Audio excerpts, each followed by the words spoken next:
और इस समय की बड़ी खबर, 2000 के नोट आरबीआई ने बैन कर दिए हैं। बड़ा फैसला लिया है, 2000 के नोट वापस लिए जाएंगे। इस समय की ये ब्रेकिंग स्टोरी है, 2000 के नोट चलन से बाहर होंगे। ये रिजर्व बैंक ऑफ इंडिया का बड़ा फैसला है। देश के प्रधानमंत्री इस समय जापान में है, लेकिन आरबीआई का ये बड़ा फैसला 30 सितंबर 2023 तक बदले जा सकते हैं नोट। 2000 के नोट पर आरबीआई का ये कड़ा और बड़ा फैसला, 2000 के नोट वापस लिए जाएंगे। इस समय की बड़ी ब्रेकिंग स्टोरी है व्यूअर्स, 2000 के नोट चलन से बाहर होंगे। 2000 के नोट पर आरबीआई का ये बहुत बड़ा फैसला है।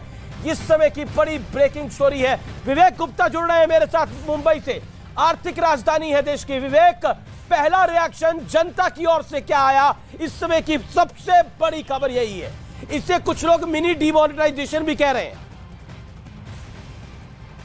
बिल्कुल सही कमिश, आपने देखिए 2016 में जब डिमोनेटाइजेशन हुआ था तो सारे पुराने नोट बंद कर दिए गए थे। 2018 में ये 2000 के नोट जो उसकी प्रिंटिंग पहले ही से बंद कर दी गई थी, तो कहीं ना कहीं ये लोगों को अंदाजा हो चुका था कि 2000 के नोट आने वाले सालों में पूरी तरह से बंद हो जाएंगे, क्योंकि उसका सर्कुलेशन बहुत कम हो चुका था। 2016 में 2000 नोट की प्रिंटिंग शुरू हुई थी और 2 साल तक इसकी प्रिंटिंग चली, लेकिन 2018 के बाद केंद्र सरकार ने इसकी प्रिंटिंग बंद कर दी थी और अब 5 साल बाद जिसका चलन बहुत कम ज्यादा हो जाता, और सरकार ने इससे पहले भी कई इंडिकेशन दे चुके थे कि 2000 का नोट मार्केट में सर्कुलेशन में नहीं चल रहा है और उस पर बड़ा फैसला लिया जाएगा। और आज ही रिजर्व बैंक ऑफ इंडिया ने एक बड़ा कॉल लिया है और साफ तौर पे कहा है कि 2000 के जितने भी नोट हैं उसका सर्कुलेशन पूरी तरह से बंद कर दिया जाएगा। लेकिन एक अहम बात जरूर है अमीश, कि ये जो है 2000 का नोट वो लीगल टेंडर बना रहेगा, यानी कि जिनके पास 2000 के नोट है वो उसका इस्तेमाल लीगल टेंडर पे इस्तेमाल कर सकते हैं। लेकिन इसकी प्रिंटिंग 2018 में बंद हो चुकी थी, तो धीरे धीरे ये मार्केट से पहले ही गायब होता चला जाता। अब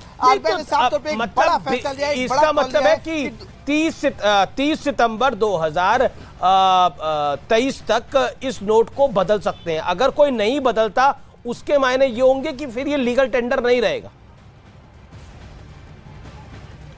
देखिए इसमें भी पूरी गाइडलाइन अभी आना बाकी है, लेकिन जिस तरीके से आरबीआई ने साफ तौर पे कहा कि लीगल टेंडर ये रहेगा, यानी कि जिनके पास, जो आम जनता के पास है, जो बड़े व्यापारी हैं, जो छोटे व्यापारी हैं, जिनके पास ये 2000 के नोट है वो उसका इस्तेमाल कर सकते हैं। प्रिंटिंग और सर्कुलेशन इसकी पूरी तरह बंद हो चुकी है। जैसा मैंने आपको बताया कि 2016 में जब डिमोनेटाइजेशन हुआ था तो 2 साल तक 2000 नोट के जो नए नोट है उनकी प्रिंटिंग शुरू थी, लेकिन ये सर्कुलेशन में ज्यादा नहीं आया है। इसलिए सरकार ने एक बड़ा फैसला लिया कि 2018 में ही इसकी सारी प्रिंटिंग बंद कर दी गई थी। जो प्रिंटेड नोट 2018 के बाद मार्केट में सर्कुलेशन हुए हैं, अब धीरे धीरे वो भी लगातार सर्कुलेशन से गायब होते जा रहे थे। इसका इंडिकेशन केंद्र सरकार ने कई बार पार्लियामेंट में भी दिया था कि इसका सर्कुलेशन बहुत कम है और इसकी वजह से केंद्र सरकार या आरबीआई बड़ा कॉल ले सकती है। इसके बाद ही रिजर्व बैंक ऑफ इंडिया ने एक बड़ा कॉल लिया और 2000 के नोट को पूरी तरह से बंद कर दिया है। लेकिन आरबीआई ने साफ तौर पर कहा कि लीगल टेंडर रहेंगे, यानी कि जिनके पास 2000 के नोट है वो ऐसा नहीं है कि आज ही वो खराब हो जाएंगे और उसका इस्तेमाल नहीं कर सकते। लीगल टेंडर ये रहेंगे। एक तय सीमा अभी तक तय नहीं हुई है,